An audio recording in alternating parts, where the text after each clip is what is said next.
So the next law is subtraction law. It's just the opposite of the addition law. This law states that when you are dividing index numbers with the same base, subtract the second exponent from the first exponent. So now let's look at an example. So if I have a to the power of b divided by a to the power of c, all I need to do is, since these two bases are the same, a to the power of b minus c. So example, if you have y to the power of 6 divided by y to the power of 2, this is simply y to the power of 6 minus 2. Therefore, you have y to the power of 4. So y to the power of 6 divided by y to the power of 2, you end up having y to the power of 4 by simply subtracting. Let's confirm if this is correct. Y to the power of 6 means y is multiplying itself 6 times.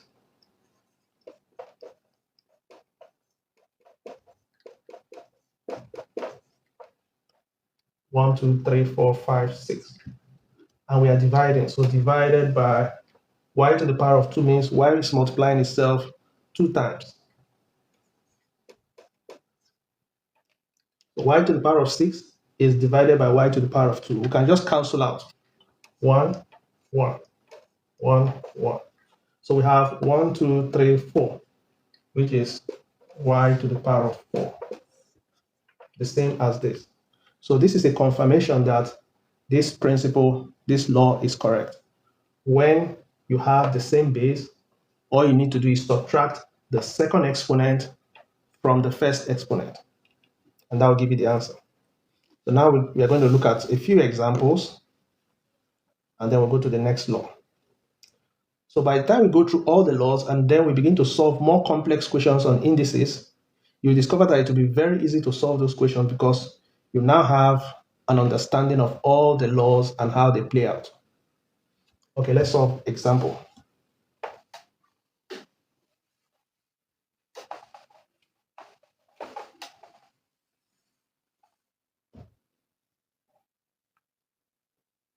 I made the mistake by stating the law. What was the mistake? Please just make the correction. I'll be glad to make the correction. So let's look at an example. So 18x to the power of 7 divided by 3x to the power of 2. So just as we did in addition, we bring the coefficients together, 18 divided by 3, and then we bring these other ones together. Okay. So 18 divided by 3 gives us 6. So the bases are the same, so we subtract this exponent from this one.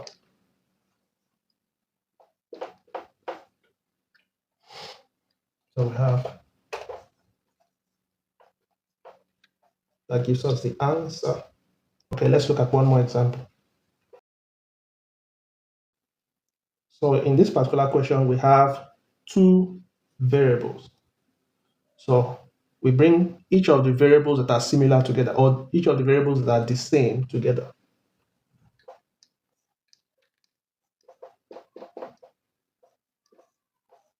So x, we bring them together. I'll bring y together. We know that y has an invisible exponent of 1. Since we can't see any exponent, we know that the exponent there is 1. So 12 divided by 3 gives us 4. We have the bases are the same, so we subtract the exponent. The bases are the same, so we subtract exponent. Okay.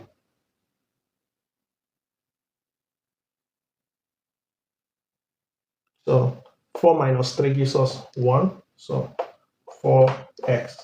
X to the power of 1 is the same thing as just writing x. And then 3 minus 1 gives us 2. So y to the power of 2.